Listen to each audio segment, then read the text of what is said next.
नमस्कार स्टूडेंट्स आज की इस क्लास में हम ऊतकों के बारे में जो है हमको कैसे पता चला इसके बारे में हम जानेंगे। ठीक है, तो अभी तक जो है हम ऊतक क्या चीज़ होती है ना, उसके बारे में हम जान चुके थे क्या है ऊतक, है ना। तो एक बार और रिवीजन करते हुए चलते हैं। तो मैं आप लोगों को बताया था कि ऊतक जो है, ठीक है ना, ऊतक जो है क्या है, ऊतक जो है कोशिकाओं का एक समूह है। क्या है? कोशिकाओं का समूह है जिनकी संरचना और कार्य क्या होते हैं, एक समान होते हैं। उन्हीं को हम क्या बोलते हैं, ऊतक बोलते हैं। ओके, तो ऊतक है ना, हम लोग जो है कुछ क्रियाकलाप भी देखे थे पिछले क्लास में जो है ना। तो चलिए हम पढ़ना शुरू करते हैं कि किस प्रकार से जो है ऊतक के बारे में जो है हमको पता चला, किस प्रकार से ऊतकों की जो है खोज हुई है ना। तो सबसे पहले जो है हम जानते हैं कि 1799 में जो है ना, इसको हम कहानी की तरह समझेंगे, अब ध्यान से समझिएगा। ठीक है, 1799 में जो है मारी फ्रेंकोइस, है ना, मारी फ्रेंकोइस जेवियर बिछट एक वैज्ञानिक का नाम है ना।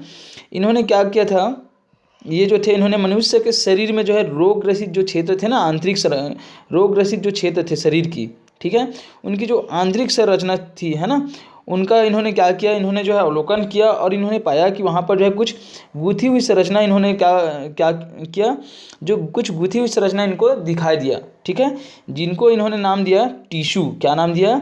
टिश्यू। इंग्लिश में बोलते हैं टिश्यू और उसी को क्या बोलते हैं हिंदी में ऊतक। तो इन्होंने जो है, इन्होंने ही नाम दिया था टिश्यू, जिसको हिंदी में बोलते हैं हम ऊतक।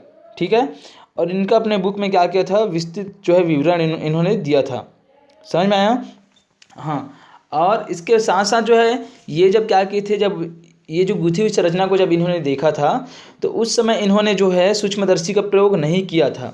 ठीक है, सूक्ष्मदर्शी का प्रयोग नहीं किया था, केवल जो है ये सामान्य रूप से देखे थे और उसी के आधार पर इन्होंने जो है जो जो ऊतक जो देखे थे, जिनको इन्होंने टिश्यू नाम दिया था, उनको जो है 3 भागों में बांटा था। तो पहला जो भाग था वो था कि वे ऊतक जो रेशे के समान थे, उन्हें फाइब्रस कहा है। तो जो ऊतक जो है किसके समान थे, रेशे के समान थे, उनको इन्होंने, है ना, उसको जो है इन्होंने फाइब्रस कहा। और दूसरा जो था वो था कि वे ऊतक जो तरल पानी के जैसे थे, है ना, उनको इन्होंने सीरस कहा। क्या कहा? सीरस। और तीसरा इन्होंने जो ऊतक जो चिपचिपे थे उनको म्यूकस कहा था। इस प्रकार से जो है जो ऊतक थे, जो जो इन्होंने देखा था, है ना, ऊतक के रूप में, जिनको इन्होंने नाम दिया था टिश्यू, उनको 3 भागों में बांटा। तो जो रेशे के समान थे उनको फाइब्रस कहा, और जो तरल पानी के जैसे थे उनको सीरस, और जो चिपचिपे थे, है ना, उनको म्यूकस कहा। ठीक है, समझ में आया?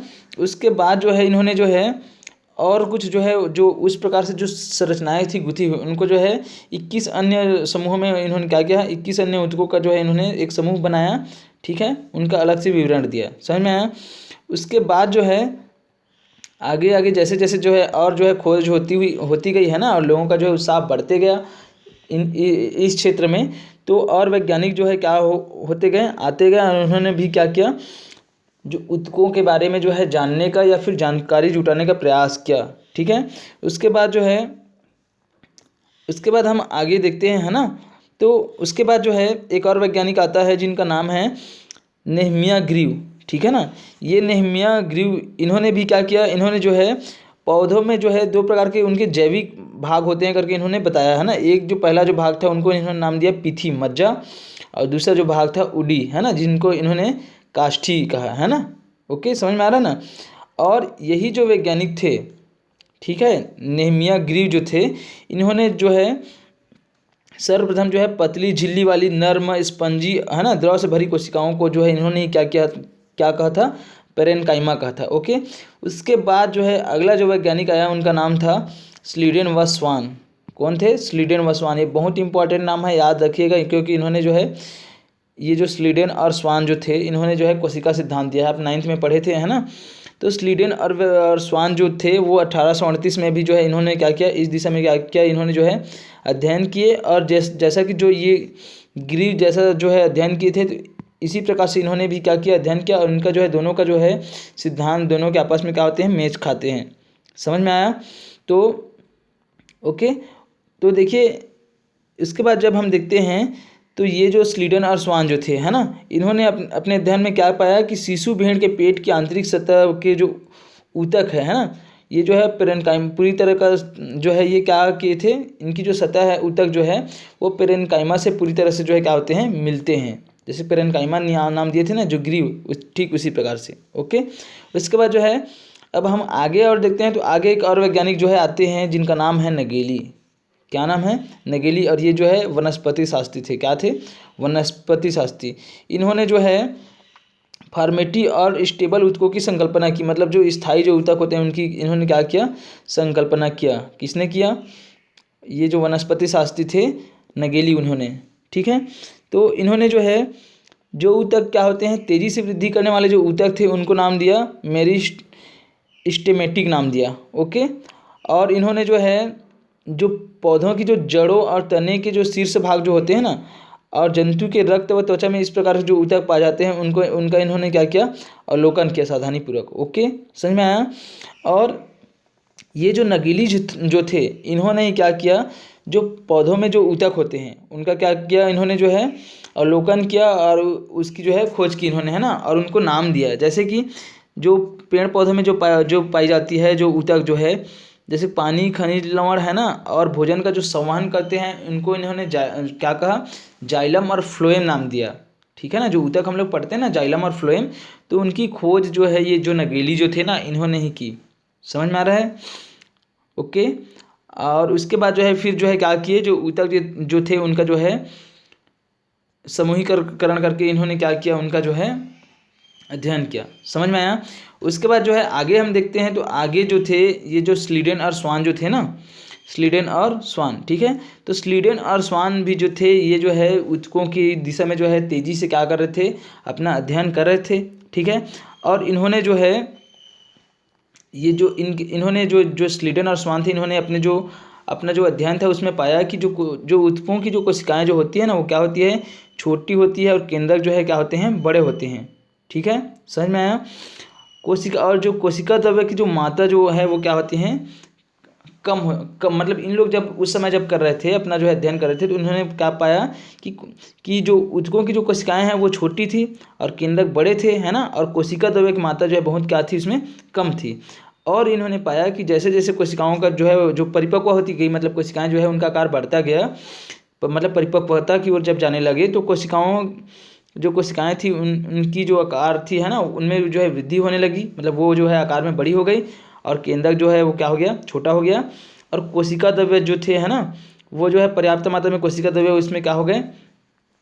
वो जो है कोशिका द्रव्य की मात्रा जो है बढ़ गई। ठीक है, और कोशिका झिल्ली और कोशिका भित्ति जो थी वो क्या हो गई? मोटी हो गई। ठीक है, तो इस प्रकार से क्या हुआ? ये जो थे स्लीडन और स्वान, इन्होंने क्या किया? जो कोशिका ऊतक जो ऊतक जो है उनके बारे में क्या किया? अध्ययन किया। और जो है अलग अलग जो है इन्होंने जो है देखा कि जो जंतु कोशिका जो है और जो जंतु ऊतक और पादप ऊतक दोनों में जो है इन्होंने जो है क्या किया? समानता और असमानता के आधार पर इन्होंने क्या किया? अध्ययन किया कि कौन से जो है जंतु ऊतक है और कौन से जो है पादप ऊतक है, और दोनों में अंतर क्या है, क्या क्या समानताएं हैं और क्या क्या असमानताएं हैं। तो इन सब चीज़ों के बारे में इन्होंने क्या किया? अवलोकन किया। समझ में आया? तो ये था कि जो है किस प्रकार से जो है ऊतकों का जो है हम जो ऊतकें हैं, है ना, उनकी जो है किस प्रकार से जो है खोज हुई है। ओके, समझ में आ रहा है? तो है ना, तो इसके अलावा जो है यहाँ पर और कुछ जो है फैक्ट देख लेते हैं। जैसे कि जो है इन्होंने बताया कि जो जंतु ऊतक जो होते हैं, है ना, जंतुओं के जो ऊतक होते हैं बहुत ही क्या होते हैं?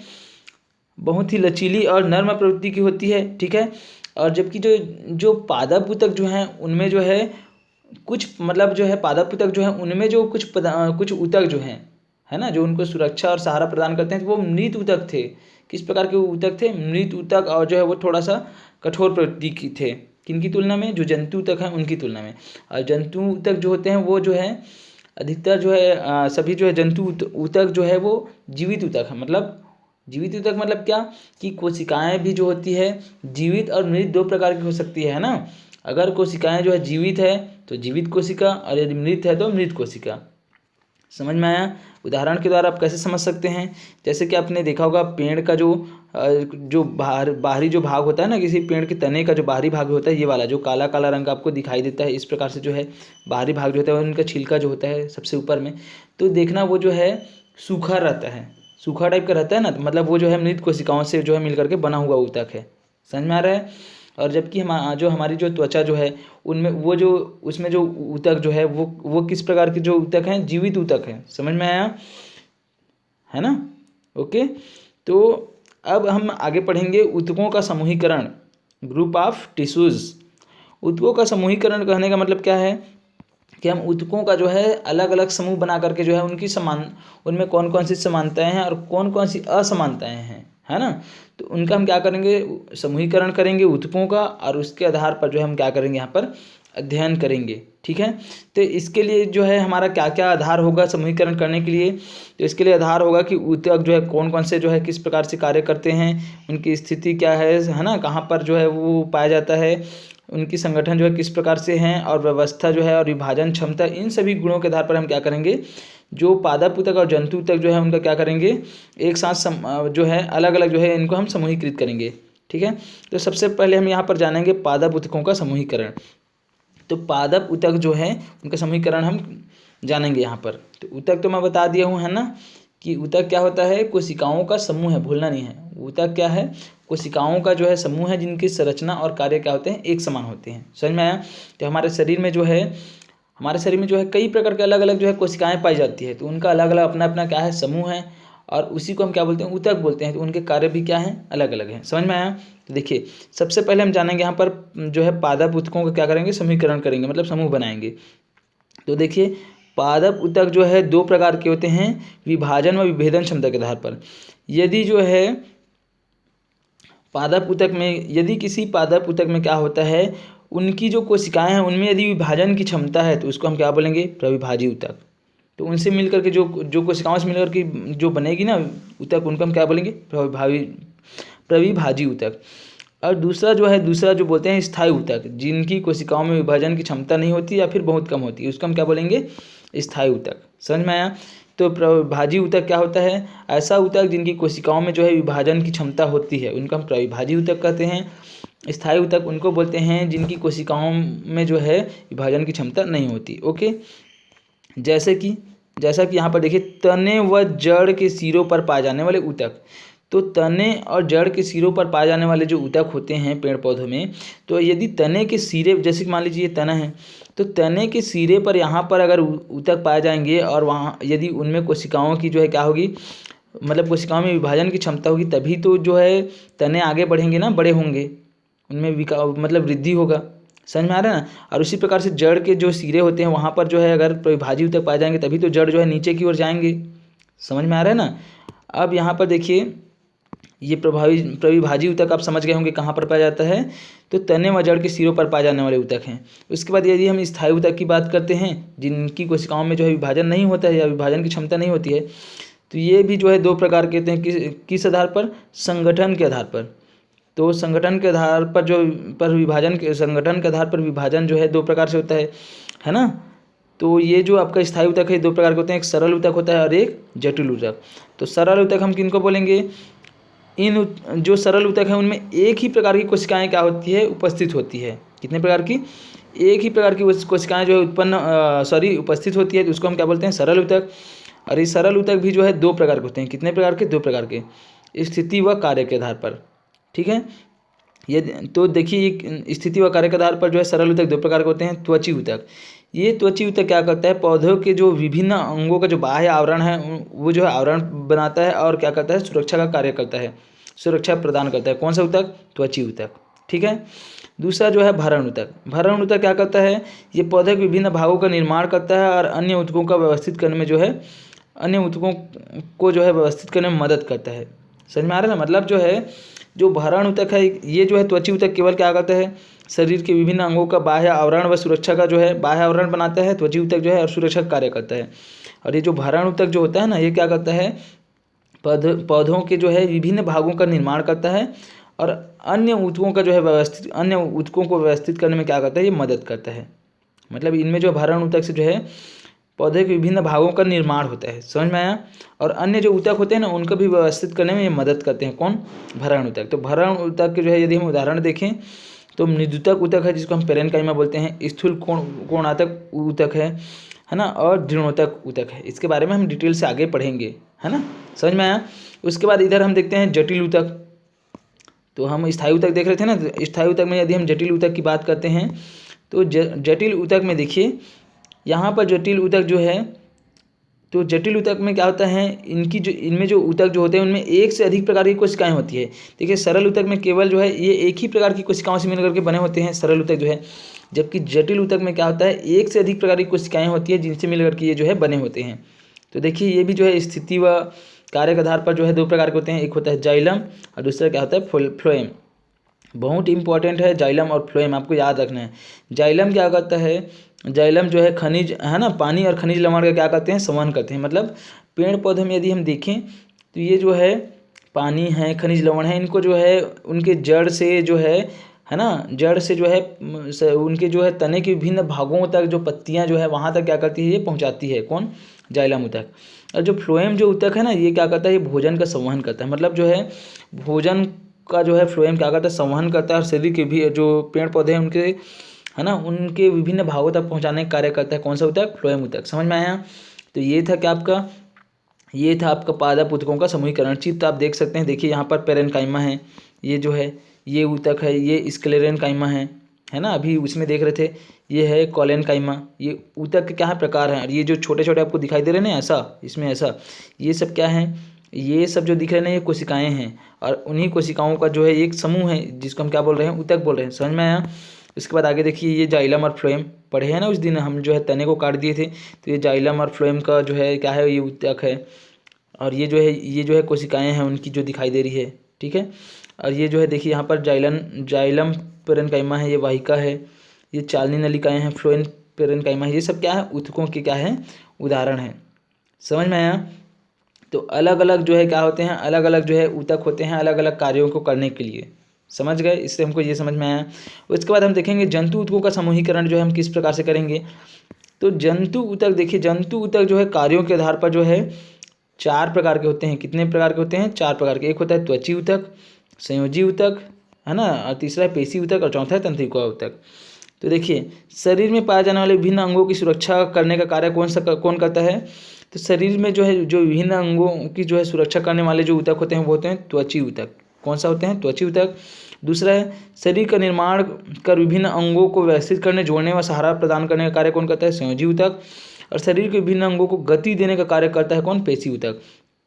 और शरीर के विभिन्न अंगों में संवेदनाओं व उद्दीपनों का संवहन करने का कार्य कौन करता है, तंत्रिका ऊतक। ठीक है, एक बार ध्यान से समझ लीजिए। ये त्वची ऊतक क्या करता है, ये शरीर के विभिन्न अंगों को सुरक्षा जो है क्या करता है, प्रदान करता है। कौन सा ऊतक, त्वची ऊतक। इसलिए देखना आपका जो त्वचा होगा वो जो है ऊपर में जो है जो आपका शरीर का जो मांसल भाग जो है ना वही क्या है आपका त्वची ऊतक है। अपने हाथ को छू करके देख सकते हैं ना, ऊपरी जो त्वचा है वो क्या है, त्वची ऊतक है। ये जो है शरीर के विभिन्न अंगों को जो है सुरक्षा देने का कार्य करता है, त्वची ऊतक। अब दूसरा संयोजी ऊतक। तो संयोजी ऊतक क्या करता है, शरीर का जो है निर्माण कर जो है विभिन्न अंगों को व्यवस्थित करता है ना, और जोड़ने में सहारा देने का कार्य करता है। जैसे कि आपका जो है हड्डी है, हड्डी क्या करता है, जोड़ने का कार्य करता है ना, शरीर के विभिन्न अंगों को जोड़ता है, उनको सहारा देता है, शरीर का निर्माण करता है। समझ में आ रहा है ना। इसके अलावा जो है यदि हम पेशी ऊतक की बात करें, पेशी ऊतक जो है शरीर के विभिन्न अंगों को क्या करता है, गति देता है। आप चलते हैं है ना, हाथ पैर, अब हमारा हाथ अगर ऐसा कोहनी से ऐसा घूम रहा है ना, यदि हमारा हाथ कोहनी से ऐसा घूम जाता है अगर, है ना, घुमा करके देखते हैं तो किसकी बदौलत घूमता है, पेशी ऊतक की बदौलत। यदि हम दौड़ते हैं तो किसके कारण से दौड़ पाते हैं तेजी से, पेशी ऊतक के कारण से दौड़ पाते हैं। चलते हैं तब भी हम पेशी ऊतक के कारण ही चल पाते हैं। समझ में आया। और जो तंत्रिका ऊतक है, तंत्रिका ऊतक जो है शरीर के विभिन्न अंगों में संवेदनाओं व उद्दीपनों का क्या करता है, संवहन करता है। जैसे मान लीजिए आपके शरीर में कहीं पर खुजली होती है, तो खुजली मान लीजिए आपके शरीर में जो है आपका जो पैर जो है उसमें खुजली हो रही है, तो आपके दिमाग को कैसे तुरंत पता चल जाता है कि यहाँ पर जो है आपके पैर में क्या हो रही है, खुजली हो रही है। तो किसके माध्यम से पता चलता है, इसी तंत्रिका ऊतक के माध्यम से पता चलता है, क्योंकि ये संवेदनाओं का क्या करता है, संवहन करता है। मतलब संवेदना जो होती है उनको हमारे शरीर के एक भाग से जो है दूसरे भाग तक क्या करता है, पहुँचाने का कार्य करता है, मस्तिष्क तक। समझ में आया। ओके, तो जंतु ऊतक कितने प्रकार के होते हैं, 4 प्रकार के। तो सबसे पहले पढ़ते हैं हम त्वची ऊतक को। तो देखिए त्वचा मुंह की आंतरिक सतह, रक्त वाहिनियों के किनारों, फेफड़ों की वायु कुपिकाओं व वृक्क की नलिकाओं में पाए जाने वाले ऊतक ही क्या है, त्वची ऊतक है। ओके, समझ में आया। तो त्वचा है, मुंह की आंतरिक सतह है, रक्त वाहिनियों के किनारे हैं, है ना, और फेफड़ों की वायु की जो कुपिकाएँ हैं, है ना, और वृक्क की जो नलिकाएँ हैं, ये सब क्या हैं, त्वची ऊतक हैं। ओके, उसके बाद दूसरा देखते हैं हम संयोजी ऊतक। क्या देखेंगे, संयोजी ऊतक। तो संयोजी ऊतक जो है ये जो है 4 प्रकार के होते हैं। कितने प्रकार के, 4 प्रकार के। अंतराली ऊतक, वसी ऊतक, तरल ऊतक, कंकाली ऊतक। तो अंतराली ऊतक को हम देखते हैं, क्या है अंतराली ऊतक। तो आंतरिक अंगों को सहारा देने का कार्य जो करता है वो करता है अंतराली ऊतक। कौन सा ऊतक? अंतराली ऊतक। तो देखिए अंतराली ऊतक में जो है अंतर जो अंग हैं, पेशी हैं, त्वचा है ना, त्वचा के मध्य जो रक्त वाहिनियों तथा तंत्रिका कोशिकाओं के चारों ओर जो है ये जो ऊतक जो है अंतराली ऊतक पाया जाता है। मतलब ये अंतर अंगों में, पेशियों में, त्वचा में के मध्य में जो है ये सब जो अंतराली ऊतक है ये पाए जाते हैं, जो क्या करते हैं शरीर के जो आंतरिक अंगों को क्या करता है सहारा देने का कार्य करता है। ओके, उसके बाद है वसी ऊतक। वसी ऊतक क्या करता है, ये जो है शरीर के ताप को जो है नियंत्रित करता है ना, और अंगों की दबाव व झटकों से जो है रक्षा करता है। कौन सा ऊतक? वसी ऊतक। मतलब ये शरीर के ताप को क्या करता है, ये जो है नियंत्रित करता है। और कहाँ पाया जाता है, ये जो है त्वचा के नीचे पाया जाता है। ओके, वसी ऊतक। समझ में आ रहा है ना। उसके बाद तरल ऊतक की बात करते हैं। तो तरल ऊतक क्या करता है, शरीर के ताप का क्रम को ये भी नियंत्रित करता है। ऑक्सीजन और कार्बन डाइऑक्साइड का जो है संवहन करता है। आप तो जानते हैं ब्लड जो है हमारा क्या करता है, ऑक्सीजन का जो है संवहन करता है। समझ में आ रहा है ना। कार्बन डाइऑक्साइड का भी जो है क्या करता है, संवहन करता है। अशुद्ध रक्त जो है, समझ में आ रहा है ना। और उसके बाद जो है शरीर की जो है रोगों से सुरक्षा भी प्रदान करता है। आप जानते हैं श्वेत कणिकाएं जो है हमारा जो है शरीर की जो विभिन्न प्रकार के रोगों से जो है लड़ने की क्षमता उसमें पाया जाता है। तो तरल ऊतक दो प्रकार होते हैं, एक होता है रक्त और दूसरा क्या होते हैं, लसिका। समझ में आया। इसके बारे में हम अभी आगे डिटेल से पढ़ेंगे, आपको जो है किसी भी प्रकार से टेंशन नहीं लेना है, ठीक है। आप केवल समझते जाइए। उसके बाद जो अंतिम जो ऊतक है ना, संयोजी ऊतक जो है वो है कंकाली ऊतक। तो कंकाली ऊतक का काम क्या है, ये जो है शरीर का जो है ढांचा बनाना इनका कार्य है। शरीर का ढांचा का निर्माण करता है और सुरक्षा तथा गति में जो है ये क्या करता है, सहायता करता है। कौन सा? कंकाली ऊतक। तो कंकाली ऊतक भी दो प्रकार के होते हैं, एक होता है अस्थि और दूसरा उपास्थि, मतलब हड्डी की बात कर रहे हैं, है ना। समझ में आ रहा है। तो ये तो आप पढ़ लिए संयोजी ऊतक के बारे में, ठीक है। उसके बाद हम पेशी ऊतक का देखेंगे। तो पेशी ऊतक का मैं बता चुका हूँ। पेशी ऊतक क्या है, ये शरीर को गति प्रदान करता है, शरीर के विभिन्न अंगों को गति देने का कार्य करता है पेशी ऊतक। तो पेशी ऊतक जो है तीन प्रकार के होते हैं, एक होता है रेखित पेशी और अरेखित पेशी और हृदय पेशी। तो रेखित पेशी कहाँ पाया जाता है, तो ये जो है हाथ है, पैर है, गर्दन है, यहाँ पर जो है ये पेशियाँ जो है पाई जाती है ना। जो हमारी इच्छा अनुसार क्या करता है, कार्य करता है। हमको अगर हाथ को ऐसा फैलाना है या फिर उसको जो है सिकोड़ना है ना, तो क्या होता है, रेखित जो पेशी है वो जो है क्या होता है वहाँ पर पाया जाता है। जैसे पैर है, पैर को मोड़ना है, फैलाना है, या फिर गले को जो है घुमाना है, गति, तो ये जो है किसके माध्यम से होता है, रेखित पेशी के माध्यम से होता है। जैसे अरेखित पेशी है, जो हमारी इच्छा अनुसार कार्य नहीं करते हैं, अपने आप कार्य करते हैं। जैसे कि आहार नली है, श्वास नली है। आप श्वास नली को जो है ज़्यादा देर तक बंद करके नहीं रख सकते हैं ना, वो अपने आप काम करता है। रक्त वाहिनियाँ हैं, हम अपने ब्लड को नहीं रोक सकते, खून को जो दौड़ रही है हमारी जो रक्त वाहिनियाँ हैं उनमें, उनको हम नहीं रोक सकते, वो अपने इच्छा अनुसार ही क्या करती है, कार्य करती है। तो उनमें जो पेशियाँ पाई जाती हैं उनको हम क्या बोलते हैं, अरेखित पेशी बोलते हैं। ओके, उसके बाद तीसरा जो है वो है हृदय पेशी। तो हृदय में पाई जाने वाली जो पेशी जो है उनको हम क्या बोलते हैं, हृदय पेशी बोलते हैं, जो ऊतक है उनको। समझ में आ रहा है ना। और ये जीवन पर्यंत कार्य करते रहता है। यदि हृदय पेशी जो है अपना कार्य करना बंद कर दे तो इसका मतलब क्या हो जाएगा, इसका मतलब ये हो जाएगा कि जो भी जीव है उनकी क्या हो जाएगी, मृत्यु हो जाएगी। क्योंकि रक्त का जो है सप्लाई नहीं हो पाएगा शरीर के विभिन्न भागों तक, और उनकी क्या हो जाएगी, मृत्यु हो जाएगी। समझ में आया। तो ये हो गया क्या हमारा पेशी ऊतक। उसके बाद जो है तंत्रिका ऊतक। तो तंत्रिका ऊतक क्या करता है, शरीर के विभिन्न भागों में पाई जाने वाली तंत्रिका कोशिकाओं का ये जो है समूह है तंत्रिका ऊतक, ठीक है ना। और ये जो है संवेदनाओं और उद्दीपनों का क्या करता है, ये संवहन का कार्य करता है। मतलब जैसे कि मान लीजिए कि आपको जो है, आप कहीं पर चल रहे हैं, अचानक से जो है आपको कांटा गड़ गया, ठीक है ना। तो ये यदि जो है कहीं पर जो है आपको जो है कांटा जो है वो चुभ गया कहीं पर, है ना, आपके पैर में, तो आपको तुरंत जो है आपका जो है मस्तिष्क तक वो जो बात जो है पहुंच जाती है कि जो है पैर में क्या हो गया है, कुछ चुभ गया है। तो आपका मस्तिष्क यदि आप देखेंगे, नॉर्मली देखेंगे, तो आपका जो मस्तिष्क जो है कहाँ पर है, आपके सिर वाले भाग में, सबसे ऊपर भाग में। पैर कहाँ है, पैर की तली जो है सबसे नीचे में है। तो तुरंत कैसे पता चल जाता है, इसी कारण से पता चल जाता है क्योंकि तंत्रिका ऊतक की जो कोशिकाएं जो है ना, वो जो है शरीर के सभी भागों में जो है फैली हुई है और एक दूसरे से क्या है, कांटेक्ट में है। तुरंत जैसे ही कुछ भी जो है उद्दीपन होता है, मतलब हमारे शरीर में जो है मतलब कहीं पर भी जो है कुछ वो जो है दर्द होता है या फिर कुछ भी होता है, तो जो संवेदनाएं हैं जो या फिर उद्दीपन है ना, वो हमारे मस्तिष्क तक जो है तंत्रिका ऊतक के माध्यम से क्या होते हैं, पहुँचते हैं। समझ में आया। तो ये था आपका क्या, ये जंतु ऊतक का क्या समूहीकरण, ठीक है। चित्र में भी देख लीजिए, यहाँ पर देखिए, ये जो है सल्की उपकला जो है दिख रहा होगा, ये है ना सल्की उपकला, ये ऊतक है, टिश्यू है। और ये जो इसमें भी जो है ये जो अलग अलग भाग जो दिखाई दे रहा है ना, ये कोशिकाओं का समूह है, ठीक है। ये वसामय ऊतक है, ये विभिन्न रक्त कणिकाओं का ऊतक है, रक्त कणिकाएँ हैं, ठीक है ना। मतलब जो हमारा जो रक्त भी जो है ना, खून जो है वो भी क्या है, एक प्रकार का ऊतक ही है। समझ में आ रहा है ना। ओके, यहाँ पर देखिए ये जो है त्वची ऊतक है, ठीक है, ये त्वची ऊतक है, ये संयोजी ऊतक है। संयोजी ऊतक मतलब जो हड्डी का जो ऊतक है ना, अस्थि उपास्थि का ऊतक वो। उसके बाद जो है ये जो है रेखित पेशी ऊतक है, ये हृदय पेशी है जो हमारे हृदय में पाया जाता है, ठीक है। और इधर देखिए ये अरेखित पेशी ऊतक है, और ये तंत्रिका ऊतक है जो हमारे शरीर में जो है पूरा फैला रहता है, संवेदनाओं का जिनके द्वारा जो है क्या होता है पता चल पाता है, ठीक है। समझ में आया। तो ये था क्या आपका जंतु ऊतक। और इसके बाद जब नेक्स्ट क्लास होगी उसमें हम पादप ऊतकों का क्या करेंगे, अवलोकन करेंगे। हम डिटेल से जो है अभी जितने भी ऊतक के बारे में जाने हैं ना, अभी समूहीकृत किए हैं, उनका हम क्या करेंगे, डिटेल से अवलोकन करेंगे, उनके कौन कौन से कार्य होते हैं वो उन सब चीज़ों के बारे में हम जानेंगे, ठीक है। तो आशा करता हूँ आज का जो ये जो क्लास है उसमें जो जो टॉपिक मैं पढ़ाया हूँ आपको, आप लोगों को जो है बहुत अच्छे से समझ में आया होगा, है ना। और जब नेक्स्ट क्लास होगी उसमें हम आगे पढ़ेंगे, ठीक है। ओके, तो आज के लिए बस इतना ही। जय हिंद, जय भारत, जय छत्तीसगढ़।